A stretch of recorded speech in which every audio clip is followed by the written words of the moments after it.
Hey guys, what's up? This is Jack and welcome to the first video tutorial on Java programming series. With this video, you are about to experience a whole new world of Java which will take you from complete beginner to a complete advanced programmer. Also, you will learn all of the Android and web development from Java with this series. So, if you are looking for a job, then Java is for you. So before we proceed to the installation, let's get started with some of its history and what it is, okay, and how it works. So what is Java? Now we see here, Java is a programming language and a computing platform for application development. It is widely used in Windows web-based mobile application. So, Java is a programming language and a computing platform for application development. Okay, so you can develop applications also used in Windows, web-based, and mobile applications. Yeah, and we are going to learn all of these with this series. The next is Java is a high-level programming language. For those who don't know what are levels in the programming language, there are three levels: the low level or the machine level, you can say, which includes assembly language and all. The mid-level languages and the high-level languages. The high-level languages which include C++, Java and all. So Java is also object-oriented. Now we are going to see here some of the most popular programming, which is object-oriented programming, which is also in Java. Now Java is platform independent. Now what does this mean? Java is platform independent. Okay, so what you can do is you can just use your program and can run it on any machine. Okay, so it does not require any platform, any specific platform to run. Now Java uses both. Now we will see why Java is platform independent. So Java uses both compiler and interpreter. We are also going to learn what is compiler and interpreter just a few seconds away.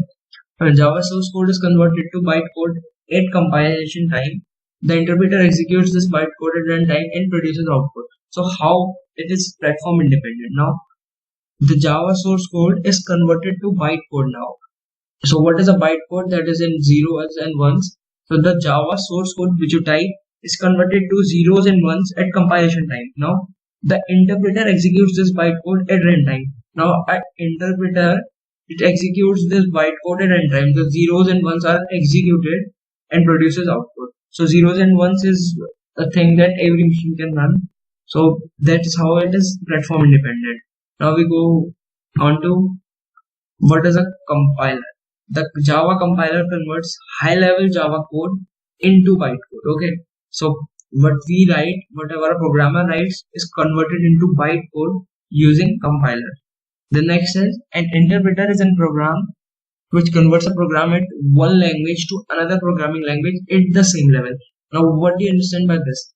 So, an interpreter is nothing but it is just a program, a pre-made program which converts a program at one level. So, you can say here whatever you wrote there to another programming language at the same level. So, it converts to another programming language. You can say any language at the same level. That means a high level to high level. Okay. So what is a bytecode? A bytecode is highly optimized set of instructions designed to be executed by what is called Java virtual machine. Now bytecode is highly optimized set of instructions that is highly optimized and it is designed to be executed by Java virtual machine. Now how this Java virtual machine works? Okay, so Java source code has this source code, whatever you write, it goes on to straight compiler. The compiler converts it. Here is the Java virtual machine, which is now the source code is converted into bytecode. Okay, from here it gets converted into bytecode. Now from here Java virtual machine comes into play. Now what it does is it converts it back into our readable language. So what it does is it interacts with the operating system and gives us the output. So what JVM named java.exe performs security checks and translates bytecode to machine language, which executes. Yes, as I already told you, compiler creates bytecode that is stored in the disk file with the name ending with .class. Okay. Now what is Java virtual machine. We're gonna step up more in this particular topic. So it is something nothing but also converts Java bytecode into machine language. As I already told you, Java is a machine engine that provides runtime environment to drive the Java code or application. Okay, so it is engine that provides runtime environment. Now, what is runtime environment? A runtime environment is nothing but whatever you see while the program is running. Okay, so to drive the Java codes or applications in JVM, Java code is compiled to bytecode. This bytecode gets converted, it gets interpreted on different machine. Yeah, that is why it is a platform independent. I already told you. The next is a brief view of how a Java virtual machine works. So here it is. When we write when we write a program, we will use IDEs, that is integrated development environments, to write our program. So here's a simple hello world. Now, you don't need to worry at this time. We're going to have separate videos for this. Now it again gets to the compiler, and the dot class file is generated here. Don't worry, we'll just see those in next lecture. So a dot class file is generated, which is converted into bytecodes, and then Java virtual machine converts it into native machine code. Now, just-in-time JIT compiler is the part of Java virtual machine. It is used to speed up the execution time. Now, just-in-time compiler is a compiler used by Java virtual machine. Okay. So next, we're going to see its creation, its history, and lineage. Okay. So Java is related to C++, which is direct descendant of C. From C, Java derives its syntax. Now it is related to C++. Now if you know something or a bit about C++, or you have worked in C++, then this will be an easy opportunity for you to learn this, which is a direct descendant of C. From C, Java derives its syntax. C++ is closely related to Java. For example, C# is closely related to Java. For example, both share the same general syntax. Okay, so both syntax for both are same. Support distributed programming, and utilize the same object model. Okay, it was first released by Sun Microsystems. Now this is important. It was released by Sun Microsystems in 1995 and later acquired by Oracle Operation. Now if you go to Java side, you will see Oracle Java and so on. So it was first done by Sun Microsystem, and there was a team who created that. Also, Java earlier was known as O project. Okay, so it was started as O project, and now it has its name Java. Now, what are its features? Let's see.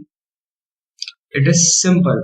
Now, what do you mean by simple? So, if you it is designed, Java is designed to be easy to learn. If you understand the basic concept of object-oriented programming, then it is just as easy as to master. Okay, the next one is it is secure. With Java's secure feature, it enables to develop a virus-free, temper-free systems. Okay, so you can create temper-free systems with Java, and it is so easy to master it. Okay, the next is portable. Now, you know what is portable. Portable is something we can carry, or something like that. Now, being architecture natural and having no implementation descendant aspects of specification make Java portable. Now, it is architecture neutral and it has no implementation dependent aspects of specification. Okay, so the compiler in Java is written in ANSI with a clean portability, which is that is something different. You don't want to go through that. Now the next is it is object oriented. So this is the most important point here. So what you can do is, now what is object orientation or object oriented programming or object oriented? Now you will see here classes and objects. Not only this, if for suppose you have written a program and you want to make changes through it, okay, you want to extend it, and if you say you have a bunch of titles to add, and also you have so many things you cannot modify or delete, so what you can do is just create another instance of that using classes, subclasses, and objects. So that is easy to modify. You have to do no more job, and just simply you have to create another classes and just derive them from that. The next is, it is robust. Now what do you mean by robust? So Java makes an effort to eliminate error prone situations by this. Okay. It just mainly emphasizes on compile time error checking. Okay. So it just don't checks it all the time. Just when you compile the program, it just checks the errors and give you the errors. Now it is multi-threaded. Now multi-threaded is you can perform many tasks simultaneously. Okay. So you can write one class here, another class here, then link them. Okay. So you can do multi-threading here. Now the next is architecture natural, as I told you. So what is architecture neutral? Okay, I'm sorry, neutral. Java compiler just generates an architecture neutral object format. Okay, so which makes the compile code executable on many processors. It is architecture. Architecture, you see x86, x64, and that ARM 64-bit, and those all. So it just makes it executable for every processor. That's why it is neutral. The next is, it is interpreted. Now what is interpreted? Java bytecode is translated to the native machine instructions. Okay, so and also it is not stored anywhere. The development process is rapid and the linking is incremental and lightweight process. Okay, so you will get results in milliseconds. Now the next is, it gives high performance, as you know. Just I told you, just in time compiler. It increases its performance. So that is why. And the next, it is distributed. Okay, so it is just designed for the distributed environment on the internet. The next is dynamic. So why it is dynamic? Now it is just not dynamic. It is more dynamic than C and C++, because it is developed to adapt at an evolving environment. You know, Java programming can carry an extensive amount of runtime information that can be used to verify and resolve excesses at the object. Okay, so you can carry almost any amount of processes that C and C++ cannot.